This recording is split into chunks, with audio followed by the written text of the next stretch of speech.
असलामुअलैकुम सज्जनों बेलियो तो मित्रों ਤੁਹਾਡਾ ਕੀ ਹਾਲ ਚਾਲ ਹੈ। ਉਮੀਦ ਹੈ ਸਾਰੇ ਠੀਕ ਠਾਕ ਹੋਣਗੇ ਤੇ ਵਧੀਆ ਹੋਣਗੇ। ਲਹਿੰਦੇ ਪੰਜਾਬ ਤੇ ਚੜ੍ਹਦੇ ਪੰਜਾਬ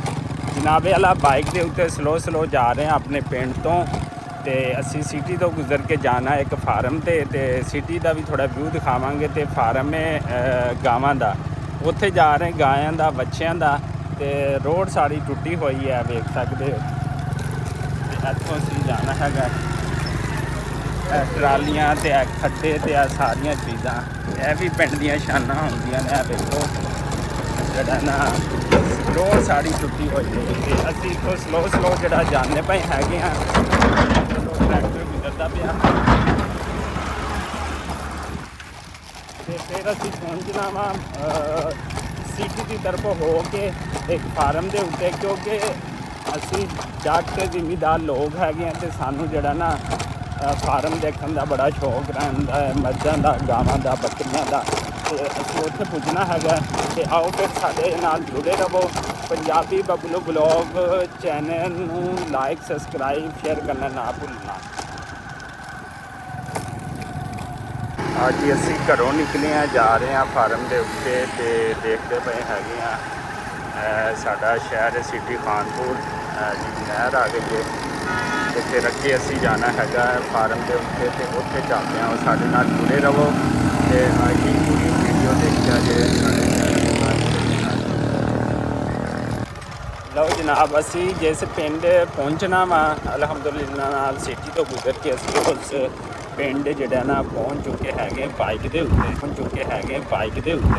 ਤੇ ਇਹ ਸਾਹਮਣੇ ਪਿੰਡ ਆ ਗਿਆ ਹੈ ਤੇ ਇੱਥੇ ਡੇਰੀ ਫਾਰਮ ਹੈ ਸਾਹਮਣੇ ਸਕੂਲ ਆ ਗਿਆ ਤੇ ਇਹ ਪਿੰਡ ਦੀ ਐਡਰੈਸ ਹੈਗੀ ਆ ਤੇ ਅਸੀਂ ਤੋਂ ਪੁੱਛਦੇ ਹਾਂ ਕਿ ਤੇ ਚਾਚਾ ਯੂਸਫ ਇੱਕ ਰਹਿੰਦਾ ਉਹਨਾਂ ਨੇ। ਸਾਡੇ ਭਾਈ ਮੇਰੇ ਨਾਲ ਹੈ ਨੇ ਲੱਭ ਲਿਆ ਭਾਈ ਨੂੰ ਤੇ ਹੁਣ ਅਸੀਂ ਜਾ ਰਹੇ ਹਾਂ ਇਹਨਾਂ ਦੇ ਫਾਰਮ ਤੇ ਇਹਨਾਂ ਨੇ ਨਵਾਂ ਫਾਰਮ ਲਾਇਆ ਹੈਗਾ ਅਲਹਮਦੁਲਿਲਾ ਨਾਲ ਤੇ ਇਹ ਦੇਖੋ ਇਹਨਾਂ ਦਾ ਫਾਰਮ ਆ ਗਿਆ ਦੇਖ ਸਕਦੇ ਹੋ।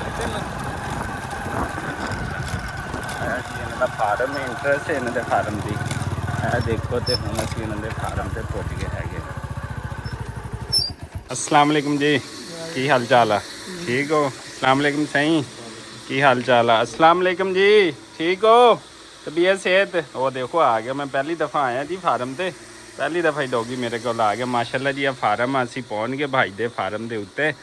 ते माशाल्लाह फार्म जड़ा ना वो उतों स्टार्ट हो रहा तो इत्थे तक आ किन्ने एकड़ ते आ एक विगे 4 कनालों चा ते असी गावां दा जड़ा विजिट करते हैं ते नाले तुहाडे नाल गल्लां बातां जड़ियां शेयर करदे हैं। माशाल्लाह जी कित्थों लिआंदियां ने गाइयां लाहौर मंडी तो। अच्छा तो ये दसो कि एक गां किन्ने दी जड़ी तुसी लैके आंदे। माशाल्लाह गावां ते सोहणियां ने लंबी वेल आलियां ने।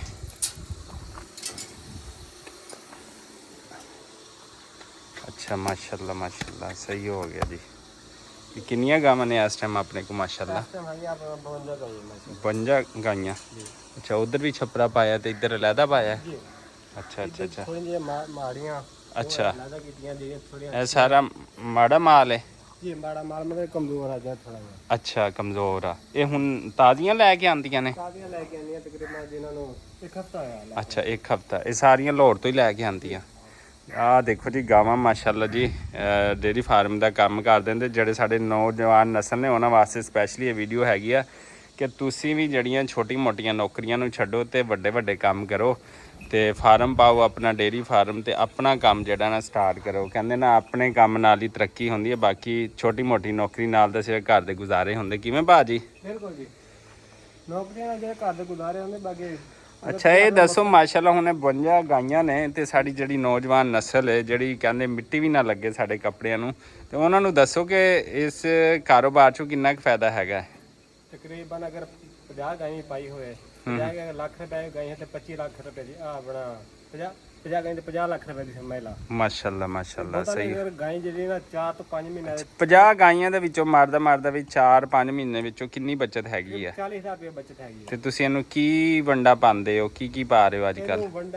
ਵੰਡਾ ਤਕਰੀਬਨ ਇੰਨਾ ਨਹੀਂ ਪਾਈਦਾ ਜਿੰਨੀ ਮੱਡ ਪਾਈਦੀ ਆ ਤੇ ਇੱਕ ਟਾਈਮ ਮਤਲਬ ਕਿ ਜਿਹਦਾ ਕਮਾਦ ਦੀ ਮੌਸਮ ਹੈ ਦੇ ਨਾਲ ਕਮਾਦ ਪਾਈਦਾ। ਅੱਛਾ ਪਾਈਦੀ ਆ। ਚਲੋ ਇਹ ਤਾਂ ਹੈਗੀਆਂ ਸੀ ਮਾੜੀਆਂ ਗਾਈਆਂ ਜਿਹੜੀਆਂ ਭਾਈ ਨੇ ਵਿਜ਼ਿਟ ਕਰਾਈਆਂ ਤੇ ਚੰਗੀਆਂ ਗਾਈਆਂ ਦੀ ਤਰਫ ਵੀ ਜਾਂਦੇ ਤੇ ਨਾਲੇ ਤੁਹਾਨੂੰ ਦਿਖਾਲਦੇ ਆ ਕਿ ਇਹਨਾਂ ਨੇ ਕੀ ਸਿਸਟਮ ਇੱਥੇ ਖੁੱਲੀਆਂ ਇੱਥੇ ਰਹਿੰਦੀਆਂ ਨੇ ਬਿਲਕੁਲ ਖੁੱਲੀਆਂ ਰਾਤ ਦਿਨ ਖੁੱਲੀਆਂ ਰਾਤ ਦਿਨ ਖੁੱਲੀ ਮਰਜ਼ੀ ਨਾਲ ਖਾਣ ਆਪਣੀ ਮਰਜ਼ੀ ਨਾਲ ਇਹ ਜਨਾਬ ਇਹਨਾਂ ਨੇ ਬਣਾਇਆ ਇਹਨਾਂ ਦੇ ਖੁਰਲੀਆਂ ਵਗੈਰਾ ਇਹ ਦੇਖੋ ਇਹ ਖੁਰਲੀਆਂ ਨੇ ਇਹ ਇੱਥੇ ਸੈਲੇਜ ਵਗੈਰਾ ਪਾਉਂਦੇ ਹੁੰਦੇ ਨਾਲ ਮੱਡ ਵਗੈਰਾ ਦੇਖੋ ਇਹ ਦੇਖ ਸਕਦੇ ਹੋ ਸਾਰੀ ਇਹ ਮਾਡੇ ਤੇ ਗਾਈਆਂ ਆਪਣੀ ਮਰਜ਼ੀ ਨਾਲ ਖਾ ਰਹੀਆਂ ਨੇ ਇਹ ਦੇਖੋ ਮਤਲਬ ਕਲੋਜ਼ ਕਰਕੇ ਦਿਖਾ ਸਕਦਾ ਇਹ ਸਾਰੀਆਂ ਗਾਈਆਂ ਖੜੀਆਂ ਨੇ ਮਾਸ਼ਾਅੱਲਾ ਇਸ ਟਾਈਮ ਤੁਹਾਨੂੰ ਅੱਗੇ ਜਾ ਕੇ ਵੀ ਜਿਹੜਾ ਨਾ ਵਿਖਾਉਣਾ ਹੈਗਾ ਇੱਕ ਟਾਈਮ ਜਿਹੜੇ ਮਾਡੇ ਇੱਕ ਟਾਈਮ ਨਾਲ ਇਹ 50 ਤੇ 100 ਗਾਈ ਨੂੰ ਕਿੰਨੇ ਬੰਦੇ ਸੰਭਾਲਦੇ ਪਏ ਨੇ ਤਕਰੀਬਨ 2 ਬੰਦੇ ਇੱਕ ਬੰਦਾ ਤੇ ਆਰਾਮ ਨਾਲ ਸੰਭਾਲ ਲੈਂਦਾ ਲੇਕਿਨ ਜਦੋਂ ਸਰਦੀਆਂ ਦਾ ਮੌਸਮ ਆ ਜਾਂਦਾ ਨਾ ਤੇ ਨਾਲ ਮਤਲਬ ਕਿ ਗੋਹਾ ਵਗੈਰਾ ਚੱਕਣਾ ਪੈਂਦਾ ਫਿਰ 2 ਬੰਦੇ ਦੀ ਜ਼ਰੂਰਤ ਹੁੰਦੀ ਹੈ ਅੱਛਾ ਇਸ ਵਾਸਤੇ 2 ਬੰਦੇ ਰੱਖੇ ਹੋਏ ਆ ਠੀਕ ਹੋ ਗਿਆ ਚਲੋ ਅੱਗੇ ਚੱਲਦੇ ਆ ਜਿਹੜੀਆਂ ਪਹਿਲੇ ਦੀਆਂ ਗਾਵਾਂ ਲਿਆਂਦੀਆਂ ਕਿੰਨੇ ਮਹੀਨੇ ਪਹਿਲੇ ਲੈ ਕੇ ਆਂਦੀਆਂ ਏ ਨਹੀਂ ਤਕਰੀਬਨ ਇੱਕ ਆ ਜਿਹੜੀਆਂ ਇੱਕ ਹਫਤਾ ਇੱਕ ਪਹਿਲੇ ਲੈ ਕੇ ਆਂਦੀ ਇਹਨਾਂ ਨੂੰ ਤਕਰੀਬਨ 15 ਦਿਨ ਹੋ ਗਿਆ ਅੱਛਾ ਜੀ ਲੈ ਕੇ ਆਂਦੀ ਠੀਕ ਹੈ ਸਹੀ ਹੋ ਗਿਆ ਆ ਜਾਓ ਅੱਛਾ ਜੀ ਅਸੀਂ ਤੁਹਾਨੂੰ ਦਿਖਾਲਦੇ ਪਏ ਹੈਗੇ ਕਿ ਜਿਹੜੀਆਂ ਭਾਈ ਨੇ ਨਾ ਪਹਿਲੇ ਦੀਆਂ ਗਾਵਾਂ ਪਾਈਆਂ ਹੈਗੀਆਂ ਦੇਖੋ ਮਾਸ਼ਾਅੱਲਾ ਨਾਲ ਤੇ ਇਹ ਕਾਫੀ ਜਿਹੜੀਆਂ ਨਾ ਮੋਟੀਆਂ ਤਾਜ਼ੀਆਂ ਹੈ ਨੇ ਇੱਧਰ ਨੂੰ ਇਹ ਦੇਖੋ ਇਹ ਮਾਸ਼ਾਅੱਲਾ ਹੁਣ ਇਹ ਜਿਹੜੀ ਗਾਂ ਹੈਗੀ ਆ ਮਾਸ਼ਾਅੱਲਾ ਲੰਬੇ ਵੇਲ ਵਾਲੀ ਹੈਗੀ ਆ ਤੇ ਮਾਰਦੇ ਨਹੀਂ ਨਹੀਂ ਮਾਰਦੇ ਨਹੀਂ ਹੈ ਅੱਛਾ ਮੈਂ ਕਿਹਾ ਮੈਨੂੰ ਨਹੀਂ ਮਾਰਦੇ ਨਹੀਂ ਜਾਨਵਰ ਕੋਈ ਵੀ ਨਹੀਂ ਮਾਰਦਾ ਅੱਛਾ ਇਹ ਨਵੇਂ ਜਾਨਵਰ ਅਕਸਰ ਇਦਾਂ ਕਰਦੇ ਆ ਕਿ ਵੀ ਬੰਦੇ ਦੇ ਕੋਲ ਹੁੰਦੇ ਆ ਹੁਣ ਉਹ ਗਾਈ ਪਰਲੀ ਸਾਈਡ ਤੇ ਆ ਤੁਹਾਡੇ ਕੋਲ ਆਏਗੀ ਅੱਛਾ ਜਾਨਵਰ ਮਾਰਦਾ ਨਹੀਂ ਹੁੰਦਾ ਛੇਤੀ ਮਾਸ਼ਾਅੱਲਾ ਇੱਥੇ ਤੁਸੀਂ ਰੁਕ ਜਾਓ ਮੈਂ ਤੁਹਾਨੂੰ ਦਿਖਾਉਂਦਾ ਪਿਆ ਕਿ ਇਹਨਾਂ ਨੇ ਪਹਿਲੇ ਦਾ ਗਾਵਾਂ ਲਿਆਂਦੀਆਂ ਸੀ ਮਾਸ਼ਾਅੱਲਾ ਖੁਸ਼ਹਾਲ ਤੇ ਮੋਟੀਆਂ ਤਾਜ਼ੀਆਂ ਹੋਈਆਂ ਨੇ ਤੇ ਬੜਾ ਬਿਹਤਰੀਨ ਕਾਰੋਬਾਰ ਹੈਗਾ ਸਪੈਸ਼ਲੀ ਹੁਣ ਜਦੋਂ ਮੌਸਮ ਸ਼ੁਰੂ ਹੋਇਆ ਨਾ ਗੰਨੇ ਦਾ ਸੀਜ਼ਨ ਸਟਾਰਟ ਹੋ ਰਿਹਾ ਤੇ ਮੱਡ ਲਿਆਣ ਕੇ ਪਾਓ ਤੇ ਮਾਲ 50-100 ਗਾਵਾਂ ਕਮ ਸੇ ਕਮ ਨਹੀਂ 50 ਗਾਵਾਂ ਹੋਣ ਤਾਂ ਕਿ ਤੁਸੀਂ ਆਪਣਾ ਟਾਈਮ ਲੈਣਾ ਬੰਦੇ ਇਨਵੈਸਟਮੈਂਟ ਕਰਨੇ ਨੇ ਨੌਕਰ ਚਾਕਰ ਰੱਖਣੇ ਨੇ ਬਾਕੀ ਖਰਚਾ ਹੋਣਾ ਹੈ ਤੇ ਇਹ ਜਿਹੜਾ ਚੀਜ਼ ਹੈ ਨਾ ਤੁਸੀਂ ਖੁਦ ਅਗਰ ਹੈਂਡਲ ਕਰੇ ਤਾਂ ਇਨਸ਼ਾਅੱਲਾ ਜਿਹੜੇ ਤੁਸੀਂ 50 ਸਾਲ ਨੌਕਰੀ ਕਰਕੇ ਕਮਾਣੇ ਆ ਨਾ ਤੇ ਤੁਸੀਂ ਜਿਹੜਾ ਨਾ ਇਨਸ਼ਾਅੱਲਾ 5 ਸਾਲਾਂ 'ਚ ਹੀ ਤੁਸੀਂ ਉਹ ਬਰਾਬਰ ਲੈਵਲ ਹੋ ਜਾਣਾ ਹੈ ਤੇ ਆਪਣਾ ਕਾਰੋਬਾਰ ਕਰਨਾ ਚਾਹੀਦਾ ਬਾਕੀ ਮਜ਼ੀਦ ਭਾਈ ਕੋਲੋਂ ਪੁੱਛਦੇ ਹੈਗੇ ਆ ਹਾਂਜੀ ਭਾਈ ਜੀ ਹੁਣ ਦੱਸੋ ਸਾਨੂੰ ਇਹ ਕਿੰਨੇ ਮਹੀਨੇ ਪਹਿਲੇ ਲੈ ਕੇ ਆਂਦੀਆਂ ਸੀ ਗਾਵਾਂ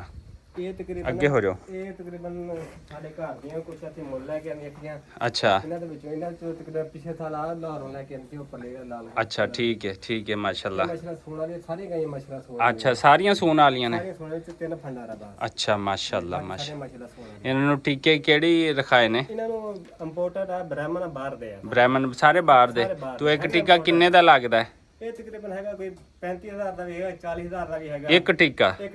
ਵਾਹ ਜੀ 42000 ਦਾ ਵੀ ਟੀਕਾ ਹੈਗਾ ਅੱਛਾ 42000 ਦਾ ਵੀ ਟੀਕਾ ਹੈ ਸਹੀ ਹੈਗੇ ਸਾਰੇ ਬ੍ਰਾਹਮਣ ਆ ਲੇਕਿਨ ਬ੍ਰਾਹਮਣ ਇੱਥੇ ਪਾਕਿਸਤਾਨ ਦੇ ਲੋਕਲ ਵੀ ਹੈਗੇ ਲੇਕਿਨ ਇਹ ਗਾਵਾਂ ਦੇ ਮਾਸ਼ਾਅੱਲਾ ਸੋਲਾਂ ਵਾਲੀਆਂ ਨੇ ਤੇ ਇਹ ਜਿਹੜੀਆਂ ਇਹ ਫੰਡਰ ਆ ਸਾਰੀਆਂ ਇਹ ਸਾਰੀਆਂ ਫੰਡਰ ਆ ਅੱਛਾ ਇਹ ਕਾਟੂ ਆ ਤੇ ਕਾਟੂ ਇਸ ਟਾਈਮ ਤਿਆਰ ਹੋ ਕੇ ਕਿੰਨੇ ਦੀ ਹੈ ਜਿਹੜੀ ਕਾਟੂ ਹੈ ਇਹ ਤਕਰੀਬਨ ਇਸ ਟਾਈਮ ਤੁਹਾਨੂੰ ਪੈ ਗਿਆ ਲੱਖ ਰੁਪਏ ਪੁੱਠਾ ਪੈ ਗਈ ਆ ਲੱਖ ਰੁਪਏ ਪੁੱਠਾ ਪੈ ਗਿਆ ਜੀ ਅਗਰ ਇਹ ਤਕਰੀਬਨ 1,60,70 ਦੀ ਵੀ 60 ਦੀ ਵੀ ਵਿਕਦੀ ਆ ਜੀ ਇਹ ਸਮਝੇ 20000 ਰੁਪਏ ਗਾਂ ਦਾ ਖਰਚਾ ਵਾ 40000 ਰੁਪਏ ਬਚਾਈ ਅਗਰ 50 ਗਾਂ ਤੇ 20 ਲੱਖ ਰੁਪਏ 4 ਮਹੀਨਿਆਂ ਦੇ ਵਿੱਚ ਅੱਛਾ 5 ਲੱਖ ਰੁਪਏ ਮਹੀਨਾ ਮਾਸ਼ਾਅੱਲਾ ਅੱਛਾ ਮੈਨੂੰ ਇੱਕ ਹੋਰ ਗੱਲ ਦੱਸੋ ਕਿ ਯਾਰ ਕੀ ਕਹਿ ਰਹੇ ਨੇ ਕਿ ਬਹੁਤ ਜ਼ਿਆਦਾ ਲੋਕ ਗਾਵਾਂ ਪਾ ਰਹੇ ਨੇ ਇਸ ਕਾਰੋਬਾਰ ਦੇ ਪਿੱਛੇ ਆਂਦੇ ਪਏ ਨੇ ਜਿਵੇਂ ਕਹਿੰਦੇ ਨੇ ਗੰਦਮ ਲਾਈ ਕਿਸਾਨਾਂ ਨੇ ਤੇ ਉਹਦੀ ਬੜੀ ਬੋੜ ਦਿੱਤੀ ਜਿਹੜਾ ਕੰਮ ਕਰਦੇ ਨੇ ਕਿਸਾਨ ਫਿਰ ਉਹਦੇ ਪਾਸੇ ਸਿਰ ਦੇ ਦਿੰਦੇ ਨੇ ਐਤਕੀ ਕਹਿੰਦੇ ਨੇ ਕਿ ਬੇਸ਼ੁਮਾਰ ਲੋਕ ਨੇ ਜਿਹੜੇ ਕਹਿੰਦੇ ਅਸੀਂ ਗਾਵਾਂ ਪਾਣੀਆਂ ਨੇ ਤੇ ਅਸੀਂ ਬਹੁਤੀਆਂ ਬਚਤਾਂ ਲੈਣੀਆਂ ਤੇ ਉਹਨਾਂ ਵਾਸਤੇ ਕੀ ਮੈਸੇਜ ਆ ਜੀ ਪਾਓ ਜੀ ਬਿਲਕੁਲ ਰਿਜ਼ਕ ਹਲਾਲ ਅੱਲਾਹ ਤਾਲਾ ਬਰਕਤ ਦੇਗਾ ਇਹਦੇ ਵਿੱਚ ਅੱਛਾ ਅਗਰ ਤੁਸੀਂ ਮਤਲਬ ਕਿ ਗੰਦਮ ਦੇ ਬਾਰੇ ਚ ਗੰਦਮ ਦਾ ਬਾਹਰੋਂ ਨਾ ਮੰਗਵਾਈ ਜਾਂਦੀ ਤੇ ਗੰਦਮ ਦੇ ਪਾਕਿਸਤਾਨ ਦੀ ਆਪਣੀ ਬਹੁਤ ਜ਼ਿਆਦਾ ਹਾਂ ਇਹ ਤਾਂ ਗੱਲ ਤੁਹਾਡੀ ਜ਼ਬਰਦਸਤ ਹੈ ਅੱਛਾ ਤੁਸੀਂ ਇਹ ਕਹਿੰਦੇ ਹੋ ਕਿ ਗੋਸ਼ਤ ਵਾਸਤੇ ਸਾਡਾ ਜਿਹੜਾ ਸਾਨੂੰ ਬਹੁਤ ਜ਼ਿਆਦਾ ਜ਼ਰੂਰਤ ਹੈ ਮਤਲਬ ਗੋਸ਼ਤ ਦੀ ਪੈਦਾਵਾਰ ਜ਼ਿਆਦਾ ਕਰਨੀ ਚਾਹੀਦੀ ਜ਼ਿਆਦਾ ਜ਼ਰੂਰਤ ਹੈ ਕਿਉਂਕਿ ਬਾਹਰ ਮਤਲਬ ਕਿ ਜਾ ਰਿਹਾ ਨਾ ਗੋਸ਼ਤ ਇਸ ਵਜ੍ਹਾ ਨਾਲ ਗੋਸ਼ਤ ਦੀ ਡਿਮਾਂਡ ਬਹੁਤ ਜ਼ਿਆਦਾ ਵਾ ਅੱਛਾ ਗੋਸ਼ਤ ਚੱਲਦਾ ਰਹਿਣਾ ਕਿਉਂਕਿ ਇਦਾਂ ਦੀ ਚੀਜ਼ਾਂ ਜਿਹੜੀਆਂ ਚੱਲਦੀਆਂ ਹਾਲੇ 2-4 ਸਾਲ ਤੇ ਅੱਲਾਹ ਖੈਰ ਕਰੇ ਕੰਮ ਠੀਕ ਹੀ ਰਹੇਗਾ ਅੱਛਾ ਤੇ ਉਹ ਤੋਂ ਬਾਅਦ ਅੱਲਾਹ ਤਾਲਾ ਖੈਰ ਕਰੇਗਾ ਚਲੋ ਜੀ ਮਾਸ਼ਾਅੱਲਾ ਜੀ ਮਾਸ਼ਾਅੱਲਾ ਤੁਹਾਡਾ ਮਾਲ ਜਿਹੜਾ ਨਾ ਕਾਫੀ ਖੂਬਸੂਰਤ ਹੈਗਾ ਇਹ ਦੇਖ ਸਕਦੇ ਹੋ ਨਾਜ਼ਰੀਨ ਕਿ ਇੱਥੇ ਜਿਹੜਾ ਨਾ ਇੱਧਰ ਨੂੰ ਅਗਰ ਮੇਰਾ ਕੈਮਰਾਮੈਨ ਦਿਖਾ ਸਕੇ ਤੇ ਇੱਧਰ ਨੂੰ ਦੇਖੋ ਤੇ ਮਾਸ਼ਾਅੱਲਾ ਬਹੁਤ ਜਿਹੜਾ ਜ਼ਬਰਦਸਤ ਜਿਹੜਾ ਇਹਨਾਂ ਨੇ ਵੈਰਾਈਟੀ ਰੱਖੀ ਇੱਥੇ ਮਾਲ ਦੀ ਤੇ ਬਹੁਤ ਵਧੀਆ ਹੈਗਾ ਵਾ ਤੇ ਤੁਸੀਂ ਸਾਡੀ ਜਿਹੜੀ ਜਿੰਨੀ ਵੀ ਯੰਗ ਜਨਰੇਸ਼ਨ ਹੈਗੀ ਆ ਉਹਨੂੰ ਡੇਰੀ ਫਾਰਮਿੰਗ ਵਾਲੇ ਪਾਸੇ ਜਿਹੜਾ ਆਉਣਾ ਚਾਹੀਦਾ ਹੈ ਕਿਤੇ ਉਹ ਯਾਰਾਂ ਦੋਸਤਾਂ ਕੋਲੋਂ ਖਾਲੇ ਮਾਮਾ ਚਾਚਾ ਜਿਹੜੇ ਕਹਿੰਦੇ ਨੇ ਸਾਡਾ ਮੁੰਡਾ ਕੁਛ ਨਹੀਂ ਕਰਦਾ, ਉਹਨਾਂ ਕੋਲੋਂ 4 ਆਨੇ ਪਕੜੋ, ਯਾਰਾ ਦੋਸਤਾਂ ਕੋਲ ਪਕੜੋ, ਲੇਕਿਨ ਬੈਂਕ ਦੇ ਕੋਲੋਂ ਕਦੀ ਨਾ ਪੈਸਾ ਲਓ। ਸੂਦ ਦੇ ਉੱਤੇ ਲੈ ਕੇ ਤੇ ਤੁਸੀਂ ਕੰਮ ਕਰਨਗੇ ਤਾਂ ਤੁਹਾਡੀ ਤਰੱਕੀ ਕਦੀ ਨਹੀਂ ਹੋਏਗੀ। ਪੈਸਾ ਆਪਣਾ ਹੋਣਾ ਚਾਹੀਦਾ ਹੈ। ਕਿਸੇ ਦੀ ਮਿੰਨਤ ਅਲੜਾ ਕਰਕੇ ਪਕੜ ਲਓ 4 ਮਹੀਨਿਆਂ ਵਾਸਤੇ। 4 ਮਹੀਨਿਆਂ ਜਦੋਂ ਬੱਚਤ ਆਏਗੀ ਤੁਸੀਂ ਪਾਲੇ ਨੂੰ ਦੇਣਗੇ ਨਾ, ਟਾਈਮ ਤੇ ਤੁਸੀਂ ਵਾਪਸ ਕਰਨਗੇ ਤਾਂ ਟਾਈਮ ਤੇ ਵਾਪਸੀ ਲੈਣਗੇ ਤਾਂ ਤੁਹਾਨੂੰ ਬਹੁਤ ਜ਼ਿਆਦਾ ਫਾਇਦੇ ਹੋਣਗੇ ਇਸ ਚੀਜ਼ ਦੇ। ਤੇ ਇਸ ਵਾਸਤੇ ਕਿ ਜਿਹੜਾ ਨਾ ਰਾਤ ਦਿਨ ਮਿਹਨਤ ਕਰੋ ਤੇ ਜਿਹੜਾ ਫਿਰ ਮਾਸ਼ਾਅੱਲਾ ਨਾਲ ਤੁਸੀਂ ਉਹਦੀ ਆਊਟਪੁੱਟ ਵੀ ਜਿਹੜੇ ਨਾ ਉਹ ਜ਼ਿਆਦਾ ਲੈਣਗੇ। ਤੇ ਜੇ ਅਗਰ ਤੁਸੀਂ ਮਿਹਨਤ ਨਹੀਂ ਕਰਨੀ, ਕੱਪੜਿਆਂ ਨੂੰ ਮਿੱਟੀ ਨਹੀਂ ਲੱਗਣ ਦੇਣੀ, ਤੇ ਫਿਰ ਜਿਹੜਾ ਨਾ ਫਿਰ ਭਾਵੇਂ ਸਾਰੀ ਉਮਰ ਬੈਠੇ ਰਹੋ, ਫਿਰ ਨੌਕਰੀਆਂ ਲੱਭਦੇ ਰਹੋ 15-20 ਹਜ਼ਾਰ ਵਾਲੀ, ਤੇ ਬੌਸ ਕੋਲੋਂ ਕੱਪੜਿਆਂ ਨੂੰ ਮਿੱਟੀ ਨਹੀਂ ਲੱਗਣ ਦੇਣੀ, ਤੇ ਫਿਰ ਜਿਹੜਾ ਨਾ ਫਿਰ ਭਾਵੇਂ ਸਾਰੀ ਉਮਰ ਬੈਠੇ ਰਹੋ, ਫਿਰ ਨੌਕਰੀਆਂ ਲੱਭਦੇ ਰਹੋ 15-20 ਹਜ਼ਾਰ ਵਾਲੀ, ਤੇ ਬੌਸ ਕੋਲੋਂ ਝਿੜਕੇ ਖਾਂਦੇ ਰਹੋ, ਤੇ ਫਿਰ ਉਸ ਤੋਂ ਬਾਅਦ ਕੇ ਤੁਹਾਨੂੰ ਕੁਝ ਨਹੀਂ ਲੱਭਣਾ ਹੈਗਾ। ਤੁਸੀਂ ਸਿਰਫ 2 ਬੱਚੇ ਪਾਲ ਸਕਦੇ ਹੋ ਤੇ 1 ਬੇਗੀ, ਨਾ ਆਪਣੇ ਸ਼ਾਨ ਤੁਰੇ ਨਾਲੇ ਨਾਲ ਦੇ ਕੋਲ, ਤੇ ਨਾ ਤੁਸੀਂ ਆਪਣੇ ਖਾਨਦਾਨ ਨੂੰ ਪਾਲ ਸਕਦੇ ਹੋ, ਤੇ ਨਾ ਤੁਸੀਂ ਆਪਣੀ ਫੈਮਿਲੀ ਨੂੰ ਬਿਹਤਰ ਪਾ ਸਕਦੇ। ਕੱਲ ਜਦੋਂ ਤੁਹਾਡੇ ਬੱਚੇ ਹੁੰਦੇ ਨੇ ਤੇ ਉਹ ਵੀ ਕਹਿੰਦੇ ਨੇ ਕਿ ਅੱਬੇ ਨੇ ਸਾਡੇ ਵਾਸਤੇ ਕੀ ਕੀਤਾ ਹੈ। ਤੇ ਇਸ ਵਾਸਤੇ ਜ਼ਰੂਰੀ ਇਹ ਹੈਗਾ ਕਿ ਤੁਸੀਂ ਮਿਹਨਤ ਕਰੋ, ਡੇਰੀ ਫਾਰਮਿੰਗ ਦੇ ਕੰਮ ਜਾਂ ਕਿਸੇ ਹੋਰ ਕੰਮ ਵਿੱਚ ਇਨਵੈਸਟਮੈਂਟ ਕਰੋ ਤੇ ਅੱਛੀ ਆਊਟਪੁੱਟ ਲਓ। ਤੇ ਬਹੁਤ ਸ਼ੁਕਰੀਆ ਭਾਈ ਨੇ ਸਾਨੂੰ ਟਾਈਮ ਦਿੱਤਾ ਹੈਗਾ। ਇਸੇ ਦੁਆ ਔਰ ਉਮੀਦ ਦੇ ਨਾਲ ਸਾਨੂੰ ਦਿਓ ਇਜਾਜ਼ਤ। ਅੱਲਾ ਨਿਗਹਿਬਾਨ।